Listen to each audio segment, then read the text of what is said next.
All right, let's get this show on the road. Hello, everyone. Hope you're well. Welcome to another edition of Math 1203. Let's get into it.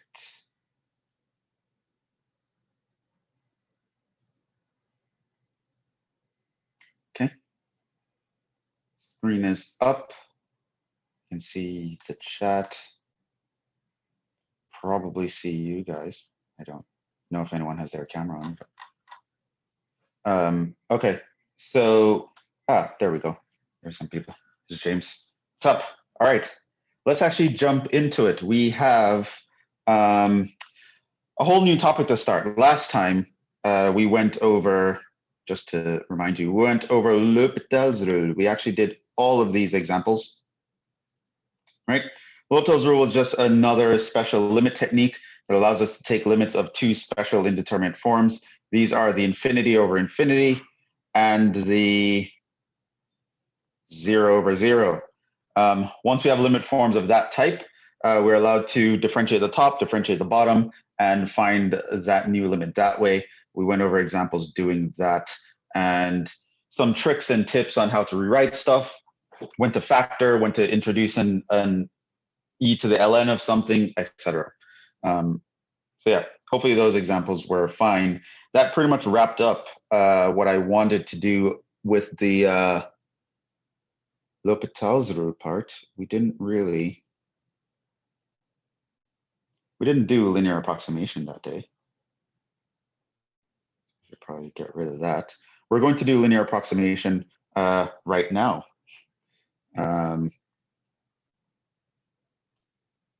So that is our new topic, linear approximation, and we're going to do some marginal analysis. So, we're going to focus on marginal functions and actually using them. So this is section 3.2 in your textbook.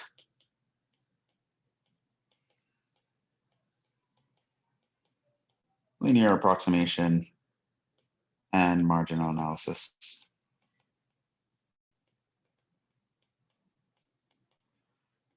These are both applications of us looking at the derivative or the tangent line to kind of make approximations in the real world that would tend to be easier than trying to measure things directly.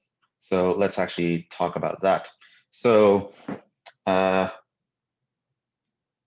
we start with linear approximation.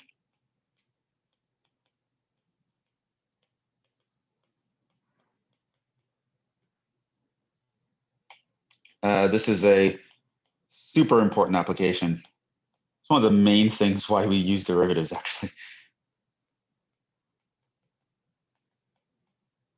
In like applied stuff. Super important application of derivatives. It is the fact that of using the tangent line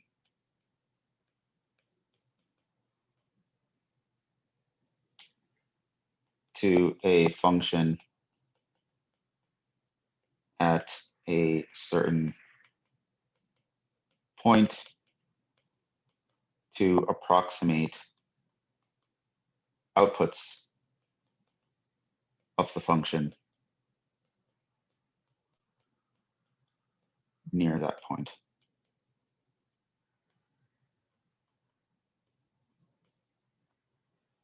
Okay. That's basically what linear approximation is. You're using a tangent line to approximate stuff. So you're using a line to approximate linear approximation.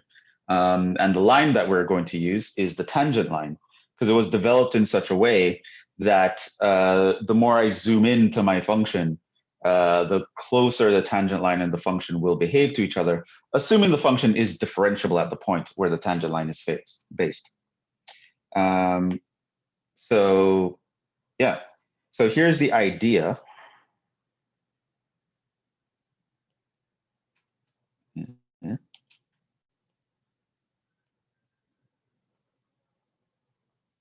So here's my x, and have my random function doing as it do. So that's my function f.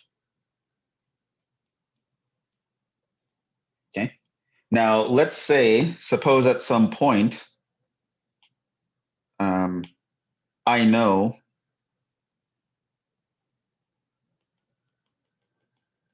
this point we will call A.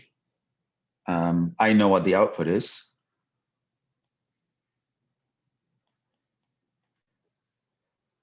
Okay. So this is f of x on this axis here. Right? And so what I can do is I can make a tangent line here, assuming I know the derivative.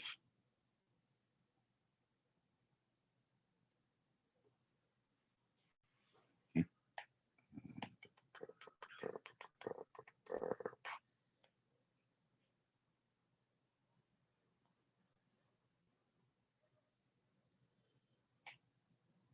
So this is a tangent line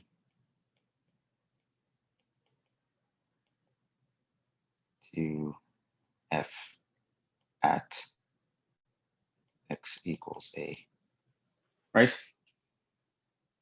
Now, suppose there's some point close to this that I want to talk about, which for this illustration, it's going to look like it's very far away, and it is, but it's just for the illustration. Suppose there was another point that I cared about on the function. My God.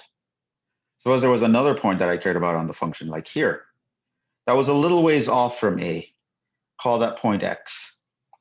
And the output there would, of course, be f of x. Okay. However, it's difficult for me to know what that output is, or maybe even impossible for me to know what that output is. But I care about approximating what that output is, approximating the f of x. So the idea is we can use the output of the tangent line. So suppose I call let y1 of x be the tangent line. The idea is if I were to just keep going up and hit that tangent line and then come over here and find that value, y1 of x, the idea is I would use that y1 output to approximate the f of x output, right? The idea is that these guys will be close together if my x and my a are close together. So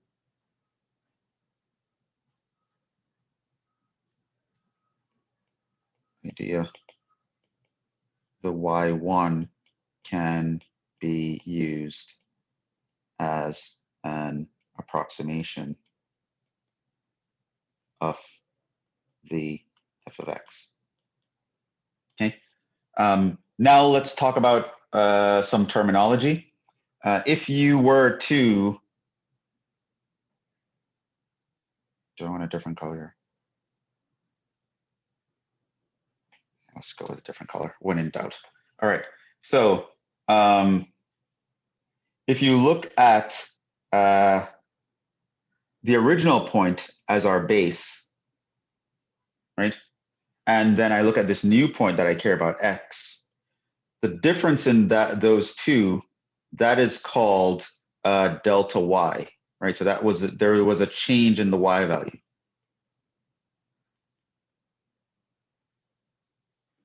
Okay. As I move from a to x, the output changed. In this case, it actually dropped. Now, correspondingly, there's a change between that and where the tangent line would end up at the same x value. This is what we call dy. And so also, we may use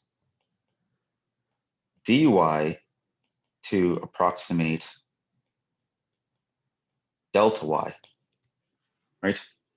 So all of these things, they should be relatively close together provided that the x outputs are close together based on how a tangent line is going to behave, right? So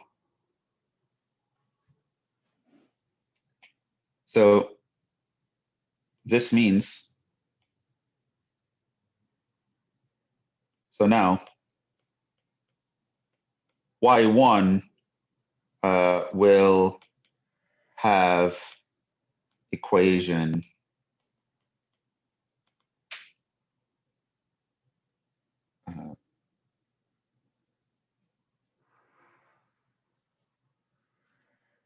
y1 minus a equals f prime of a times x minus a. F of a here, not a, y1 minus f of a. Right, so you take the y value minus the y output equals m times x minus x1. Remember that formula? I'm just plugging in the numbers here. So this means that my y1 would be f of a plus f prime of a times x minus a. So if we assume x is close to a, then we may approximate that our f of x output is going to be roughly the same as the y1 output.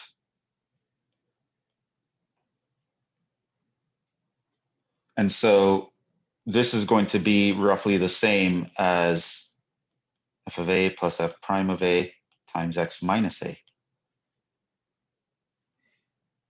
So this means that my f of x is approximately equal to f of a plus f prime of a times x minus a. And this is what is called the linear approximation formula.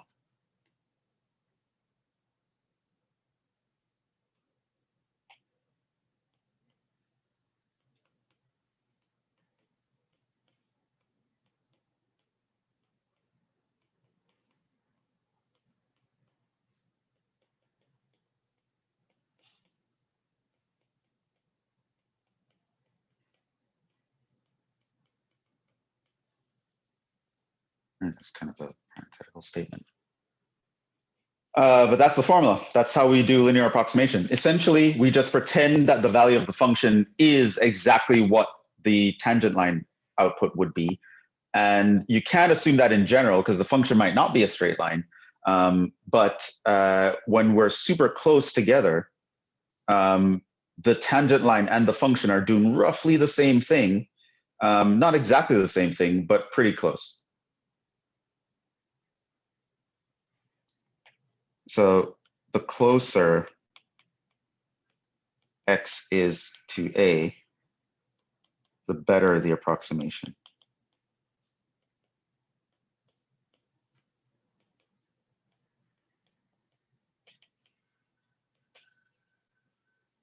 And approximation is important. I know a lot of people have this idea that, math is always an exact science. It's, there's always the answer. This has to be the answer. It has to be, there's no guessing, there's no nothing. The truth is that's not the truth. The truth is there are times when we can't get to the exact answer. A lot of math is about approximation and guessing what the answer is and trying to get close to the answer. And this might bother some people that there are times when we cannot get to the answer. But the truth is, in most cases, even if we could get to the answer, we wouldn't be able to use it anyway, right? So like if in real life, someone were to tell me, I want you to cut a length of wood exactly pi units long. It's impossible. Like, how am I going to cut it pi units long, right? Like what thing would be precise enough to give me exactly pi units, right? There's no way we can calculate pi unit. No one has ever written it all out. We can compute each decimal point one by one, but no one knows all the decimal points. No computer knows all the decimal points. I can tell a machine to cut a board pi units long. And what is the machine going to do? It's going to approximate pi to a certain number of decimal places, and it's going to cut it that long, right? We can't actually achieve pi in the real world, right? In any application, right? It's always an approximation. So that is something that people need to understand. And even on your computer, right? There are times when you're looking at your screen and you think it's like a continuous picture. It's not. They're pixels. There's a finite amount of dots on your screen that have color filled into them. It just looks continuous to you, but it's not really, right? It's discrete as far as we can tell. And yeah, so approximation is super important. And it's not something that should be thought of as, oh, it's a lower quality answer. It's really not the way you want to think about it. Sometimes this is the answer that we need. It's the only answer that would actually matter. And we want to know how to do that. So I will at first give you a silly example. It's the kind of example that would be used in a class like this to illustrate the use of this. But I'll actually talk about another cool application afterwards. So here's an example. And this is a typical example. Right. So this is the kind of example you should expect when it comes to a linear approximation problem. And there was an example like this on the bonus for the test, by the way. So here is the example. It would say something like, use linear approximation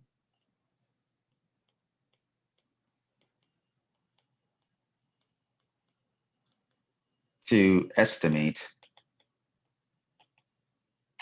what do I want to do first? The square root of 3.99. Okay, so I know a lot you can type in the square root of 3.99 into your calculator and get the answer, but I want to show you the power of the tangent line. What I'm going to do is I'm going to calculate the square root of 3.99 by hand. And we're going to see how close I get to the answer. And hopefully it's somewhat impressive. So here is how you would actually go about it. But that's a very typical problem statement. So here is how you would actually go about that. So one, set up a function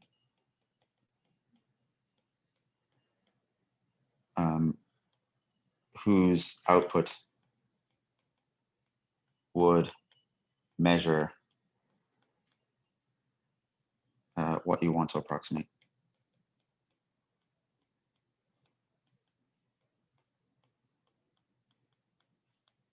Right, so that's the first step.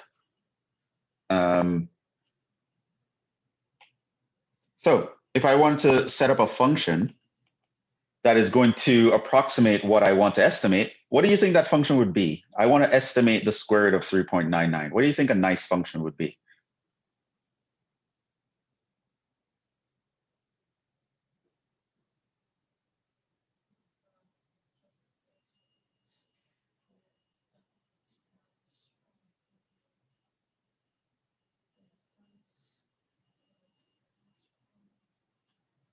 What do you guys think? Square root of 3.99. What's a nice function that I can use to kind of get a handle on that?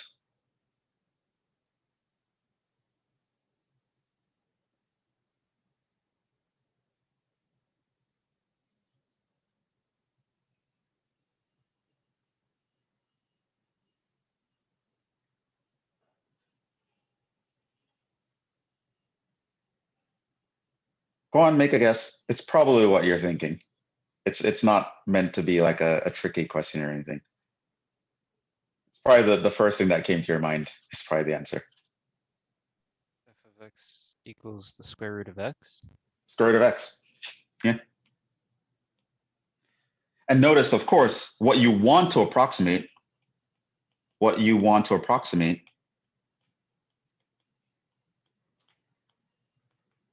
is the output of this function at 3.99. Right? So I just set up a function that kind of looks like the thing I want to guess. However, I put a variable in it that's going to measure the kind of weird number that I don't know how to deal with. Yeah. So 2, you're going to find its derivative.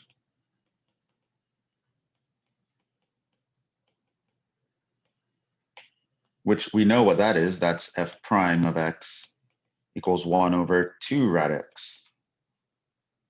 3, we're going to choose the x and the a.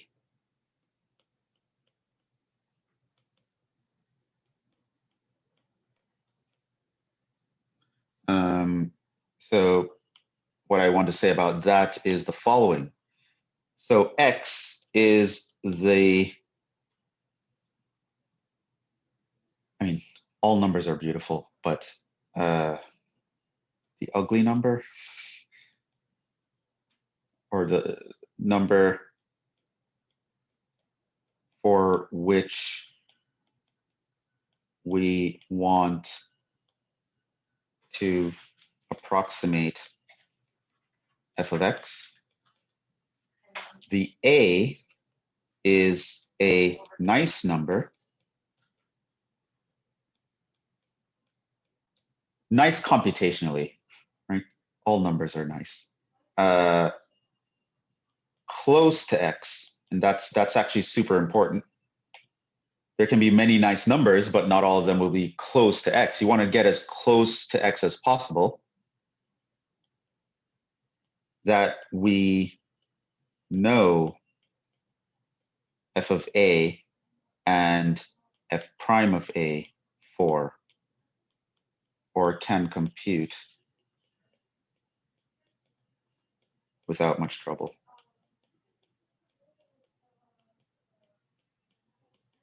Right? So in our initial setup, we kind of knew what the a and the f of a are, right? So these were known. So this is known by assumption. This is known. And f prime of a is known by assumption. Okay, so yeah. So there's going to be an ugly number, in this case, 3.99. I don't know what the square root of 3.99 is. What kind of weird number is that? Why would you ask me to do the square root of 3.99, right? Now, a is going to be a number that's super close to 3.99, but that it's very nice. In other words, I know the answer, or I can find the answer very easily. So choose x equals a equals, what would you choose? So x is going to be the 3.99. Obviously, that's going to be the given number. What is the a? What a would you choose? 4. 4. 4 is super close to a, and I know the square root of it. I can also point out, I also know what the square root of 0 is. I also know what the square root of 1 is. I know what the square root of 16 is. I know what the square root of 36 is. I know what the square root of 100 is. However, none of those numbers are close to 3.99. The closest thing that I can get to 3.99, of which I know the answers or can compute them easily, is 4. Close to x and nice computationally.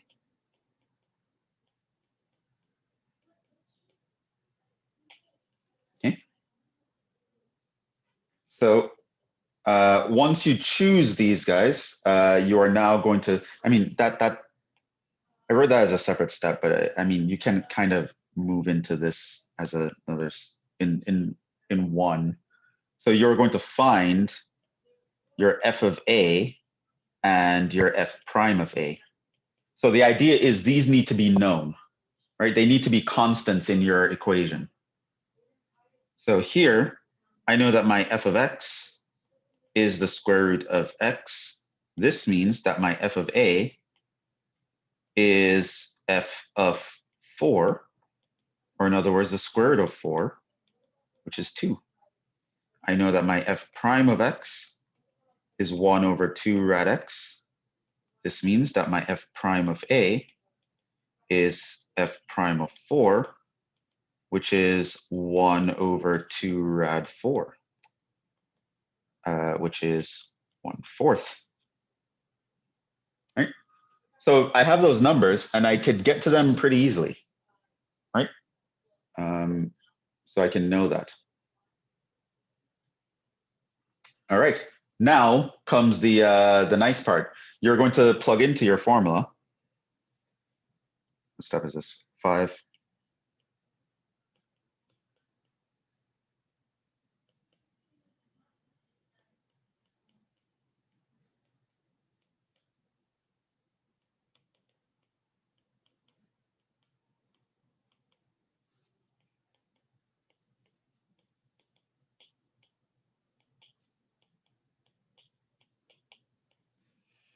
And make the approximation.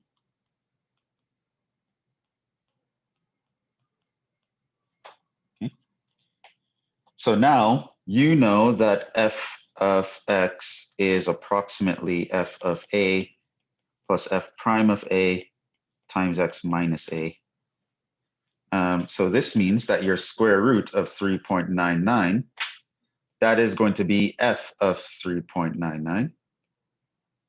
But that's going to be approximately equal to f of 4 plus f prime of 4 times 3.99 minus 4. So here is your x, here's your x, these guys are your a's, and I just plug them into the formula. Here's your x. Now f of 4 was 2, f prime of 4 was 1/4, and this is going to be minus 0.01, looks like. In other words, that is 2 minus 1 over 400. 2 would be 800 over 400, so this is 799 over 400. And that is my approximation.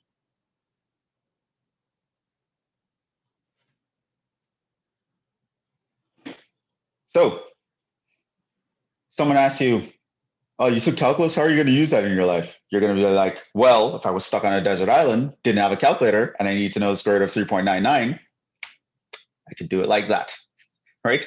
Application.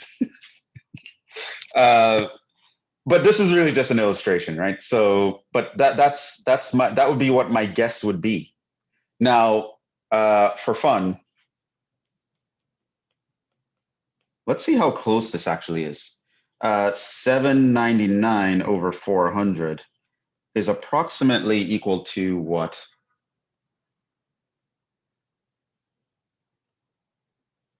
Let me do that in my calculator just to check. But that would be the answer. On a test, that would be your answer, 799 over 400. So 799 divided by 400. It's actually 1.9975. All right.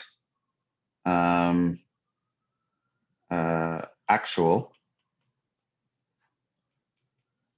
from calculator. The square root of 3.99, what is that actually? So if I were to go in my calculator, put the square root of 3.99, I get 1.9974. Oh, messed up. We almost made it. 9843 continues. However, if I was to round it, I would be accurate up to 4 decimal places. I'm accurate up to the 10,000th decimal place by hand. Look, Ma, no hands. Look. So notice this is gasp. Accurate up to 4 decimal places.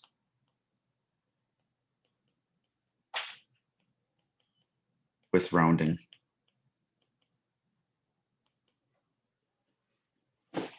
And by the way, in most contexts, being off by 0.1 by 0.01 is actually a huge distance, right? And still with that huge distance, we still could get to the answer up to 4 decimal places, assuming rounding, by my hand. So we'll do another example, but I just want to sort of talk about another interesting application.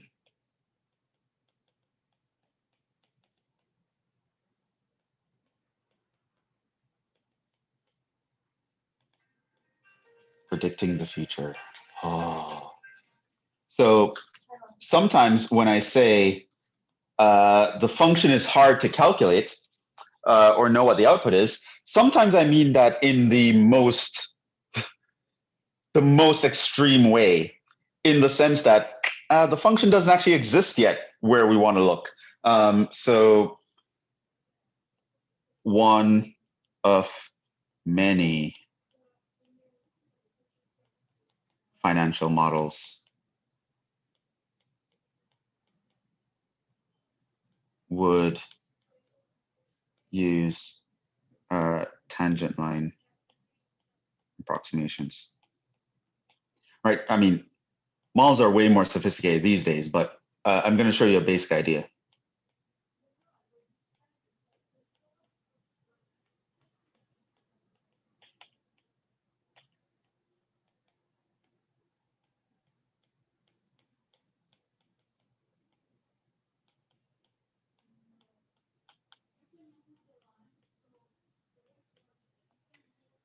Let's say I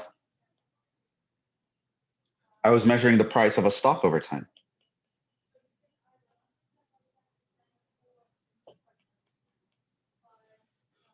Impossible to predict, right? That's what the stock is doing. Maybe I'll cut that off a little bit sooner.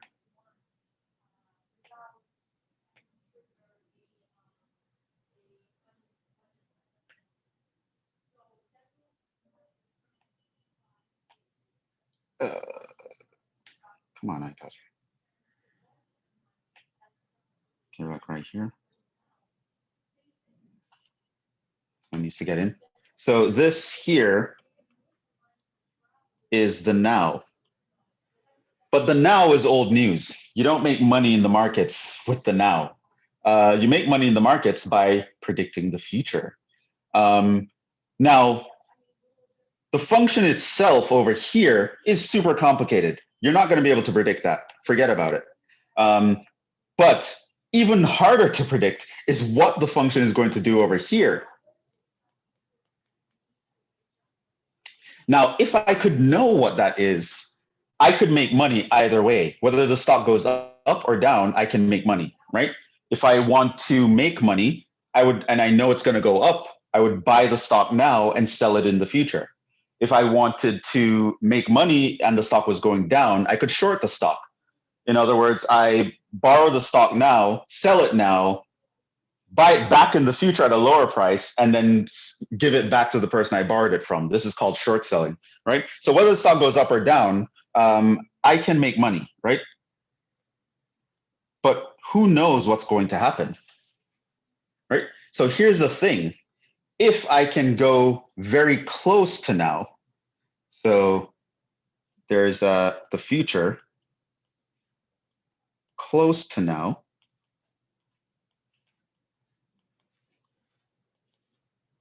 let's say it's over here. And I don't know what's going to happen. But what I can do is zoom into this function, get a nice smooth curve, have a computer construct a tangent line for me.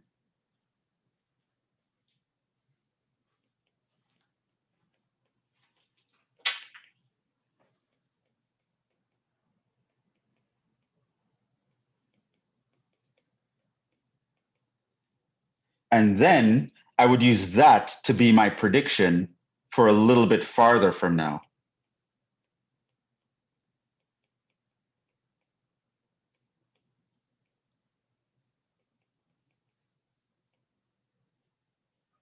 Now, if I'm using a tangent line, I cannot go far away. It's a very, very small window, right? And my prediction might be pretty accurate in that window. We just saw it over here, right? So within that very small window, I can actually get pretty close to the answer with a tangent line. Because the thing is, things don't have extreme changes in behavior. Like a stock isn't going to shoot up asymptotically or shoot down unless there's some kind of act of God or something really out of the ordinary. Ordinarily, if you zoom, a stock overall might look very complicated, but if you zoom in, it's moving very slowly. You zoom in and it's kind of, oh, I can kind of see where it's going. So we can use the tangent line to construct that and actually make that prediction. But it's only going to work in a very small window, 1 second from now, half a second from now. Now, a human being might not be able to take advantage of this time window, but a supercomputer can. If so, you can have your computer construct a tangent line, predict where your stock price is going to be, and then buy and sell 1 million shares of that stock. Even if you're off by the 6th decimal place, you're still going to make money, right? Like you could be wrong to some degree, but you're going to be right to some degree also. And within that time, you can have your computer buy and sell millions, right? Within a fraction of a second, because computers are powerful enough to do that now. So you can just tell your computer, okay, right now, construct the tangent line, 1 second from now, buy at your predicted price, right? Provided that you think it's gonna go up, short sell at the predicted price if you think it's going to go down. Do this 100,000 times in the next 0.3 seconds. The computer can accomplish that. And this works, right? This is why investment banks make money, right? The stock market is so unpredictable, yet these people are always making profits. How, right? How can you not predict something in the future and still benefit from it? Linear approximation is one way. And it's a very nice way. And that's why all these people can have a lot of predicted profits.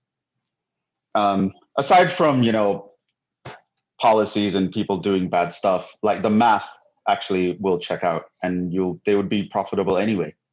And predicting the market is very difficult. Some of you probably know that, Warren Buffett 10 years ago made a bet with like the top hedge fund managers on Wall Street to say, I bet you guys that you can't beat the market 10 years from now. So if I just look at the overall stock market, how it's moving, and you guys can pick the best stocks that you think are going to overperform that and make the most money, I predict that the market is going to beat you guys. And it did. And he won the bet for $1 million because these guys trying to pick a stock and predict the future 10 years in the future couldn't work. It did not work better than doing nothing. So yeah.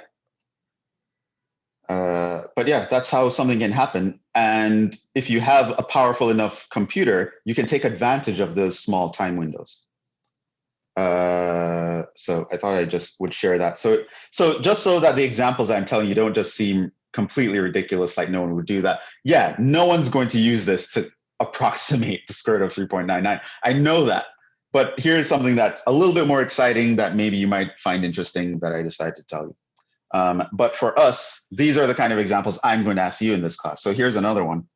And someone here can help me through this one. Use linear approximation to estimate the cube root of 8.01. Okay, so now pretend that's the problem.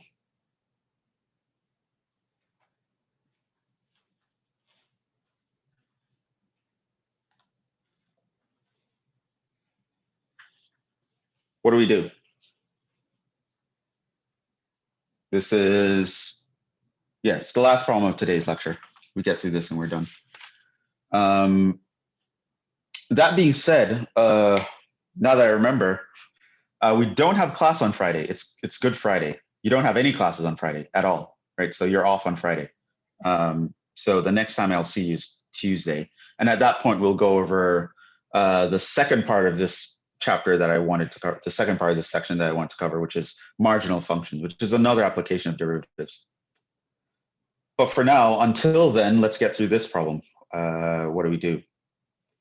By the way, there's a handout on marginal functions on the class webpage that you can read through. Might be helpful for next class.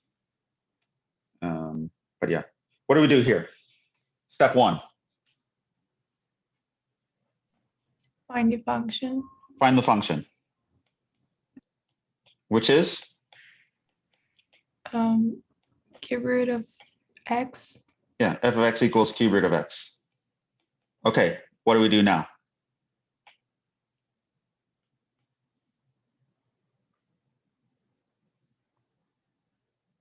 Choose a. Or That comes later. I think that was step 3. oh yeah, Find so the derivative. yeah. Choose x and a.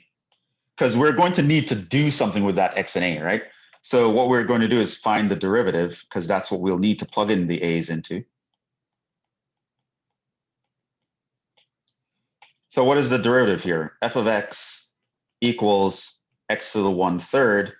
This means that f prime of x equals 1/3 x to the minus 2/3, or 1/3 times the cube root of x squared. Now you choose your x and a. Set x equals 8.01. A equals, what would you use for 8. 8? I know the cube root of 8. It's a very nice number. It's super close to 8.01. 4, we're going to find f of a and f prime of a. So our f of x is the cube root of x.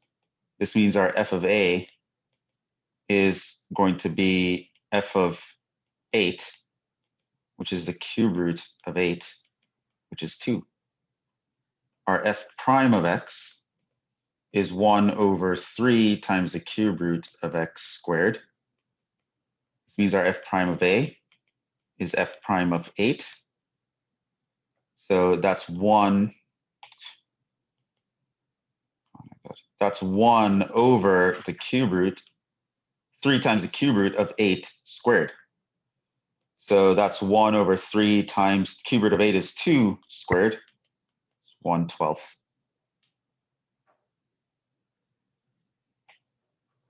So 5. What we're going to do now is plug in.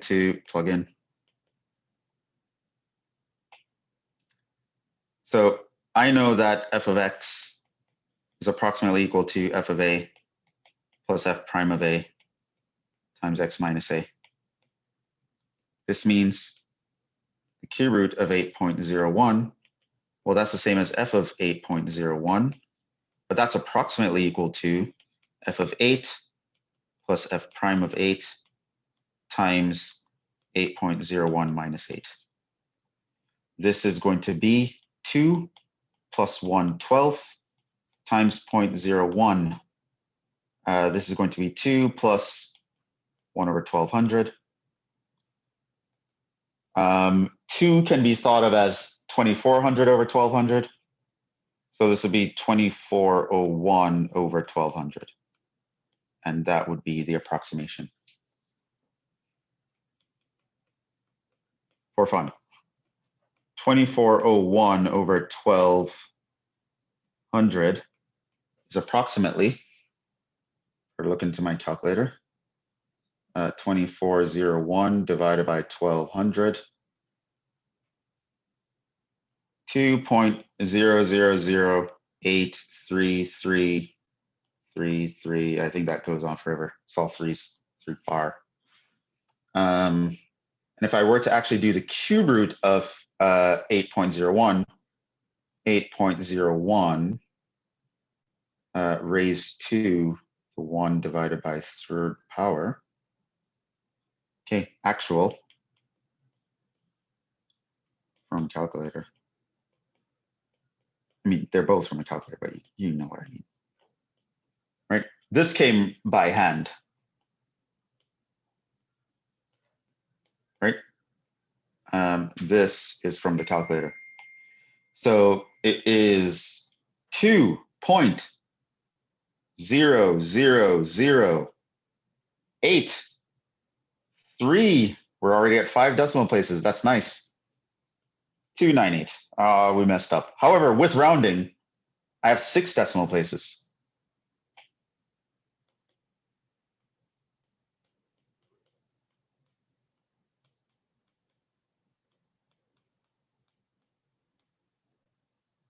Let's see.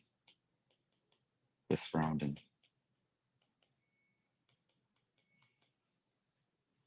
Yeah, and the reason is the cube root moves faster than the square root. So that's why it actually, you can get a more accurate answer. Even though we were both off by 1/100th in both cases, we actually got closer with the cube root than the square root. That wasn't a coincidence. It's because the cube root would decrease faster than the square root. All right. So, well, you guys know what I mean. Increase faster than the square root. So yeah, we are going to stop there. Next class is next week. Hopefully that is fine. Like I said, there's no quiz this weekend because it's a holiday weekend, and that's going to move to next weekend. So yeah. That being said, thank you for your time and attention. Enjoy the rest of your day. I don't think I have anything else to say, but I do have something to say. I don't know how many of you have viewed your tests on Gradescope, but you should, and let me know of any issues as soon as possible, because I want to make sure the grades are like settled in stone, finalized, so we can move on with our life. So you go there, and if you have any issues with any problems, go to the bottom right corner, click on the problem, go to the bottom right corner, click regrade request, and you'll be able to send me a message to kind of remind me of something that might be missing, or maybe I missed something, or you don't understand why you got that grade or whatever. Although the rubric is there, so you'll hopefully understand why you got the grade you got. Yeah, I don't think there's anything else to say at that point. So yeah, enjoy the rest of your day. I will see you guys in the next one. Ciao.